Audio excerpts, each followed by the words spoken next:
कोई जीतेगा कोई हारेगा, पर इस खेल को खेलने का और इस खेल को देखने का एक अलग ही मजा है। कुछ इसी तरीके का रहा फाइनल WPL का, और क्या शानदार फाइनल था दिल्ली और मुंबई के बीच।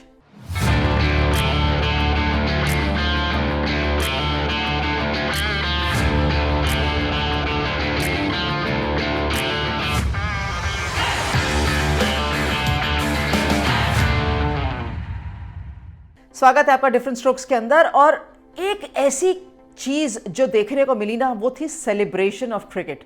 जहां मैदान पे जो भी जीते जो भी हारे, एक टीम खुश होती है एक टीम ना खुश होती है, ये तो खेल का नियम है।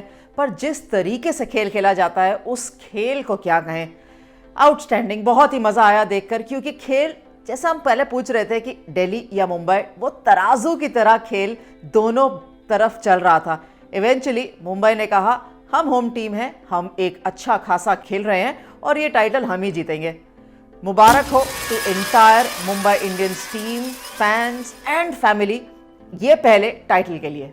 जब मैग लैनिंग कप्तान ने टॉस जीता तो उन्होंने कहा हम रन्स बोर्ड पे डालेंगे। और कोई सरप्राइज नहीं है, क्योंकि मुझे पहले हमेशा लगता है कि मैग लैनिंग ऑस्ट्रेलिया के खिलाड़ी हैं और एक ऐसे नॉकआउट गेम में, इंपॉर्टेंट गेम में रन्स बोर्ड पे डालने का ही एक कोशिश रहती है और एक उनका एक स्टाइल है खेलने का। दूसरी तरफ हरमनप्रीत कौर ने यह कहा कि अगर वो टॉस जीते भी तो वो शायद गेंदबाजी करते और चेस करना पसंद करते हैं। उनका सक्सेस रेट टूर्नामेंट के अंदर चेस करते हुए आया है। फुल टॉसेस वर रेनिंग सुप्रीम। इजी वोंग को नई गेंद दी कप्तान हरमनप्रीत कौर ने। दूसरे या तीसरे ओवर से शुरुआत हुई और ऐसा लगा कि जिस तरीके से फुल टॉसेस जारी थी, शायद वही तरीका है खिलाड़ियों को आउट करने का। शेफाली वर्मा ने शुरुआत बहुत बढ़िया करी थी। लंबा शॉट लॉन्ग ऑन के ऊपर से 6 रन का लगाया, फिर चौका लगाया स्क्वायर पॉइंट रीजन से। लेकिन उसके बाद एक फुल टॉस, मैं मानती हूँ कि डिसीजन 50-50 था। अंपायर ने जिस तरीके से देखा, जहां से देखा, वो फाइनल मानना चाहिए। शायद नो बॉल थी, मैं होती तो शायद उसको नो बॉल देती, लेकिन अंपायर और अंपायरिंग के कुछ अलग नियम है। वहां से निकल कर आइए तो छोड़ देंगे। हम कहेंगे शेफाली वर्मा को आउट हुई, उसके बाद एलिस कैप्सी भी आउट हुई, और वहां से जो झटका पड़ा ना दिल्ली कैपिटल्स को, उससे उभर नहीं पाया। मौका था जेमिमा रॉड्रिक्स के पास भी, फुल टॉस पे वो भी आउट हुई। मौका था मारिजान काप के पास भी, लेकिन वो जो हमेशा से जो कंसर्न था ना कि अगर ऊपरी क्रम दिल्ली कैपिटल्स का आउट होता है जल्दी या मैग लैनिंग आउट होती है तो फिर ये टीम किस तरीके से संभाली जाएगी। हमेशा से ही बैटिंग हैवी साइड है Delhi Capitals vis-a-vis bowling in comparison, लेकिन जो बल्लेबाजी से एक्सपेक्टेड था उस तरीके से खेल निकल कर नहीं आया। भाई वाह, क्या शानदार नॉक खेला शिखा पांडे, सामने से राधा यादव ने, और जो 52 रनों की साझेदारी बनाई ना, दोनों खिलाड़ियों ने रन्स बनाए और अच्छे खासे रन्स बनाए। इनफैक्ट 27 ईच था उनका टारगेट टोटल, इंडिविजुअल टोटल। लेकिन जो खत्म किया ना इनिंग्स, लंबे 2 छक्के लगा के राधा यादव ने, इनफैक्ट जो लास्ट के 3 ओवर्स थे वो मैच में दिल्ली कैपिटल्स को लेकर आ गए। और ऐसा लगा कि फाइनल है ना, हल्के में मत लीजिएगा। भले ही हमने 170-180 रन बोर्ड पे ना डाले हो, लेकिन 131 रन ठीक है, मैच में बने रहिएगा। बहुत इंप्रेसिव बैटिंग परफॉर्मेंस थी। सामने से गेंदबाजी अच्छी थी। इसी वोंग को विकेटें मिली थी, 3 इसी वोंग को मिली, 2 अमेलिया कर को मिली, 3 हेली मैथ्यूज को मिली। और हेली मैथ्यूज भाई क्या खिलाड़ी है ये। जब चेस करने के लिए आए तो वापस हेली मैथ्यूज के ऊपर एक दारोमदार था कि वो एक अच्छा स्टार्ट देंगी।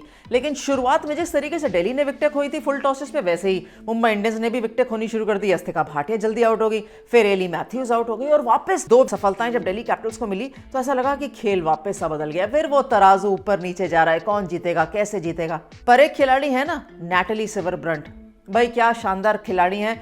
चाहे इनको ओडीआई में देख लीजिए, T20 में देख लीजिए, टेस्ट मैच में देख लीजिए, जब तक नैटली सिवरब्रंट है ना तो आपको चिंता करने की जरूरत नहीं है। 72 रनों की साझेदारी हरमनप्रीत कौर के साथ पहले लगाई, और उसके बाद 39 रनों की साझेदारी अमेलिया कर के साथ। और एक मात्र ऐसा फैक्टर था कि वो खड़ी है ना तो वो रन्स बनाएंगी। हरमनप्रीत कौर ने अपना योगदान पूरा दिया, क्योंकि पार्टनरशिप के लिए एक आपको रनिंग बिटवीन जरूरी थी। कभी नैटली सिवरब्रंट रन बना रही थी, कभी हरमन रन बना रही थी, लेकिन मुंबई इंडियंस को खेल में रखा हुआ था। एंड में ना वो 131 कहीं थोड़े से कम पड़ गया। अगर यही टारगेट 150-160 के आसपास होता तो यकीनन ज्यादा दबाव पड़ता मुंबई इंडियंस को चेस के अंदर। भाई वाह, प्लेयर ऑफ द मैच का खिताब तो उनको मिला ही, लेकिन जिस तरीके से उन्होंने प्रेशर अब्जॉर्ब किया, जिस तरीके से उन्होंने टीम को जीत दिलाई, आउटस्टैंडिंग येट अगेन। और मुंबई इंडियंस पहला WPL का टाइटल अपने नाम कर लिया।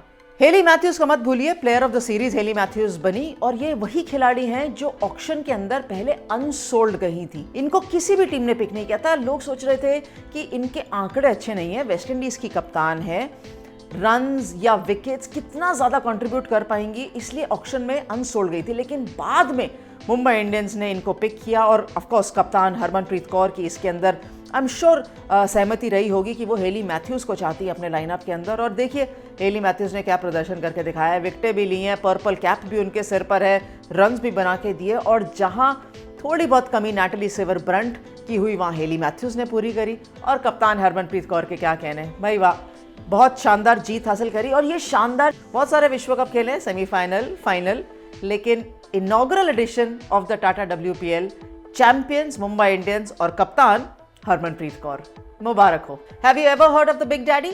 Join this platform to win prizes on live sports. There is one single wallet. Once you deposit the amount, you can choose from any live casino, sports or slot games. We have curated a selection of Indian casino games like Andar Baha 2020 Cricket, Bollywood Casino, Teen Patti and much more. Click on the link in the description to join the Big Daddy and avail a 3% cashback as joining bonus. Join now. हमने आपसे पूछा था कि most impactful knock off Tata WPL आपको कौन सा लगा। मुझे लगा सोफी डिवाइन का 99 का नॉक आउटस्टैंडिंग था। जी हाँ, और भी अच्छे नॉक्स थे, लेकिन सोफी डिवाइन का knock was the most impactful. दूसरा सवाल था कि मोस्ट वैल्यूएबल स्पेल किसका रहा। भाई most valuable spell easy Wong का रहा। अनडाउटेडली हैट्रिक लेने से उन्होंने बिल्कुल जो जीत थी ना वो मुंबई इंडियंस के खेमे में डाल दी, इसलिए वो सबसे ज्यादा इंपैक्टफुल था। इनफैक्ट 4 विकेटें मिली थी उनको।